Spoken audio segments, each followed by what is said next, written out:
There's a moment, and I think you know exactly what I'm talking about, when the thing you believed in most quietly stops making sense. It doesn't happen all at once, and that's what makes it so disorienting. One day you're certain, the next you're just going through the motions, and somewhere in between, the floor disappeared without making a sound. For me, it started with accumulating friction, small contradictions that I kept explaining away, the way you patch a leaking roof, one shingle at a time, until the whole structure is just tape and optimism. The low point wasn't dramatic. There was no lightning bolt, no breaking moment, just a Tuesday where I sat with the practice and felt absolutely nothing, like pressing play on a song you used to love and hearing only noise. That emptiness is its own kind of data. Philosophers call it the dark night of the soul. Therapists call it a values crisis. And your college roommate calls it a phase. But whatever label you choose, the experience is the same. The scaffolding you built your inner life on suddenly looks very thin. Here's the irony. Almost nobody talks about doubt isn't the opposite of faith. It's actually the most honest version of engagement, because the moment you stop questioning something is the moment it becomes furniture, background noise, just another thing in the room you stop noticing. I started reading, not to find answers, but almost out of spite, picking up William James, then Simone Weil, then a random conversation with a stranger on a delayed flight who said, with zero context, "I don't think belief is a destination, I think it's a posture."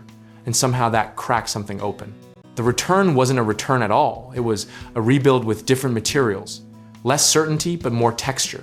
Less performance, but more presence.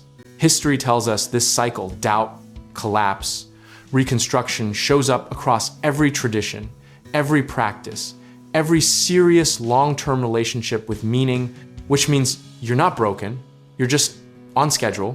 The misconception worth destroying right now is that faith in a practice, a philosophy, a system, a self, is supposed to feel constant and warm and confirmed. Real conviction is more like physical training. It only grows under resistance.